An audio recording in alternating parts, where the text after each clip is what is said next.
Welcome to another chilling episode of Comic Book Prime TV podcast, where we delve into the eerie and the uncanny. I'm your host, Manny Hernandez, and today, prepare to be captivated by a tale that blurs the lines between love, madness, and the supernatural.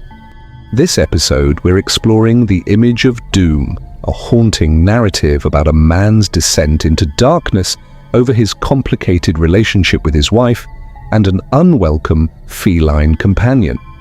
What begins as a seemingly perfect life spirals into chaos when an unexpected pet challenges the protagonist's deepest fears and hidden resentments.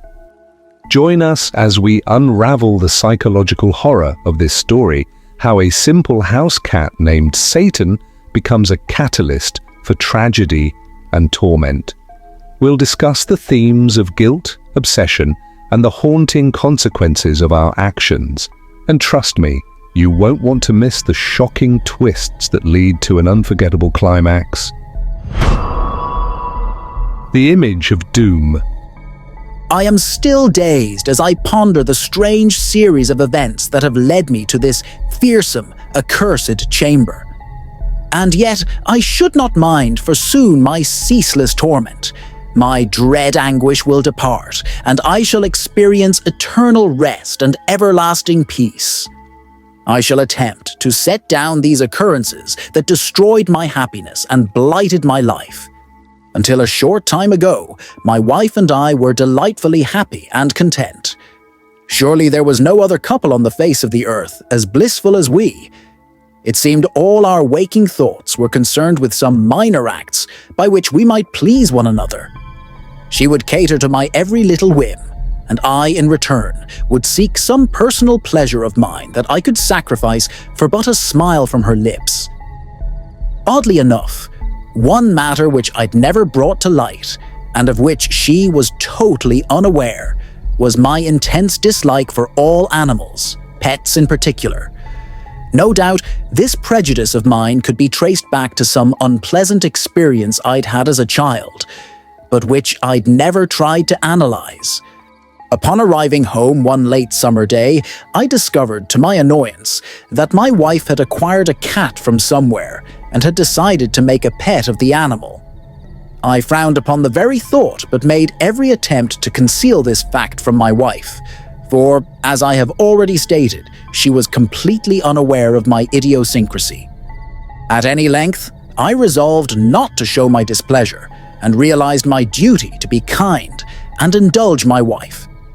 The cat, Satan was his name, proved to be an even-tempered beast and well-mannered, and considering these facts, I opined that it would not take long before I too would develop a fancy for him. He was, I will admit, a beautiful animal, almost completely black, with a sleek, shiny coat of fur and gleaming green eyes. The only thing that kept him from being entirely black was an irregular circle of white on his left side, and within the circle, 3 black dots were set in a triangular pattern. With some imagination, one might regard this odd design as a primitive drawing of a face, the 3 dots representing the eyes and nose. As time passed, I found, contrary to my expectations, Satan's presence annoying. If I attempted to read some book or paper, he would leap into my lap and nestle himself comfortably, indicating his desire to be caressed and petted. When laboring over some household chore, he'd consistently crawl between my legs or thrust himself upon me. Unable to bear his attentions any longer, I began to shoo Satan away. I even kicked and abused him in an attempt to discourage his advances. For a while, this maltreatment proved fruitless, but later, as he came to understand, I detected in my wife an attitude of annoyance. This displeasure in her, being the last thing I wanted to arouse, made me decide to curb my violent temper. Now, as I made friendly advances towards Satan, he avoided me. When I entered the room he occupied, he would either show his resentment or saunter out with what I regarded as an arrogant air. Without thought or reason, I resented Satan's very right to express his annoyance at my approach.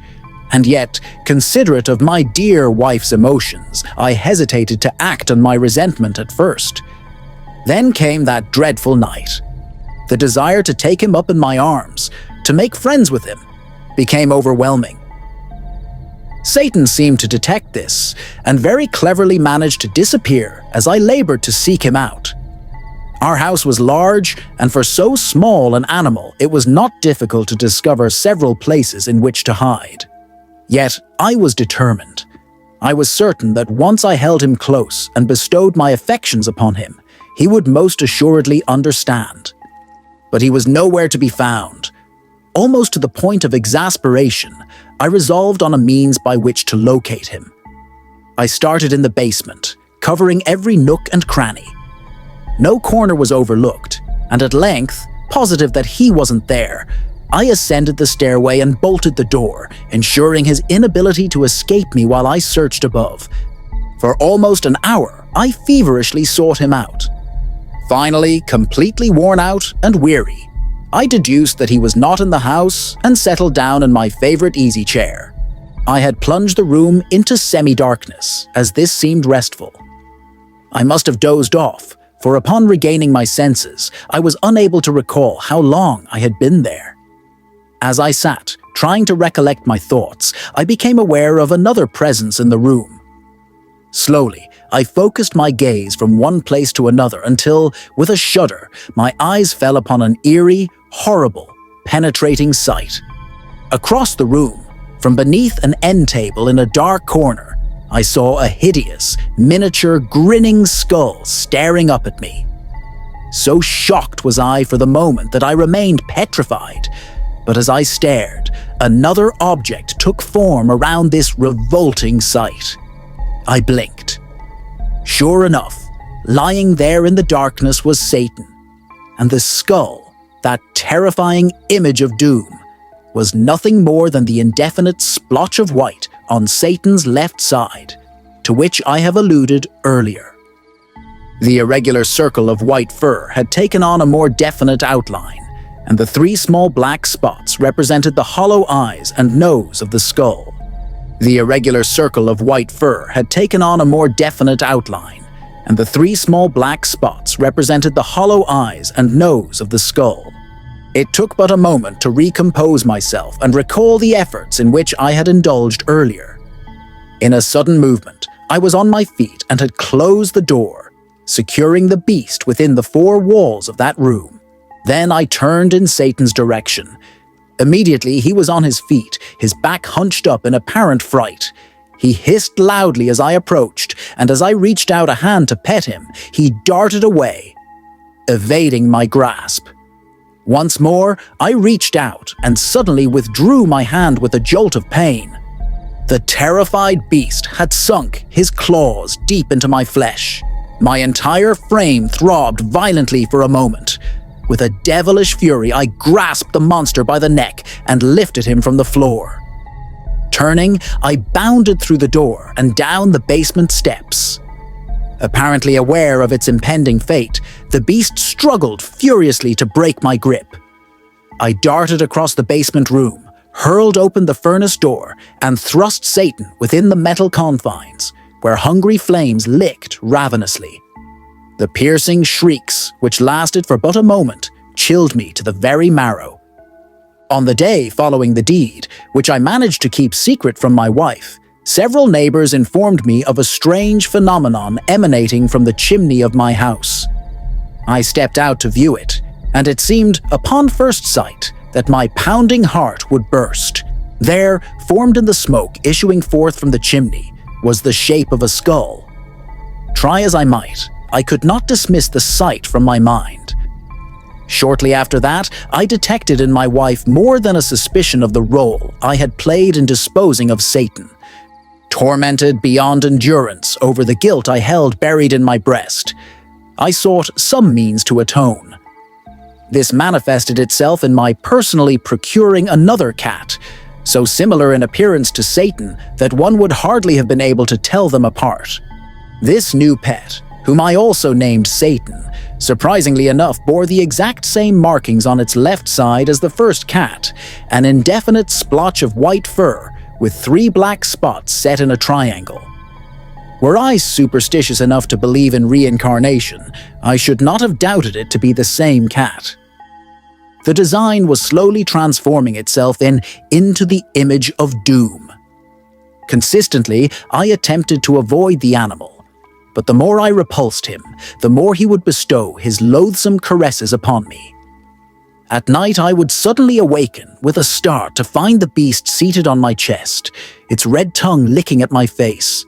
At last, unable to bear up under the strain any longer, I seized him and prepared to make for the furnace in the basement once more. But this time, my wife was alert and attempted to arrest my actions.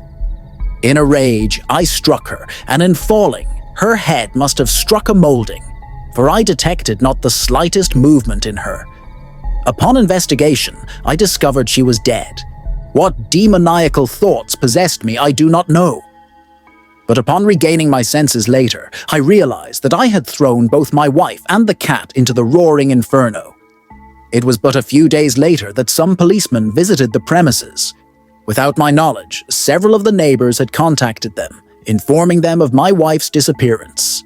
Despite my fabrication that she had gone out of town to visit, they persisted in examining the house. I accompanied them in their search, and when, at length, they descended to the basement, my breath grew more rapid.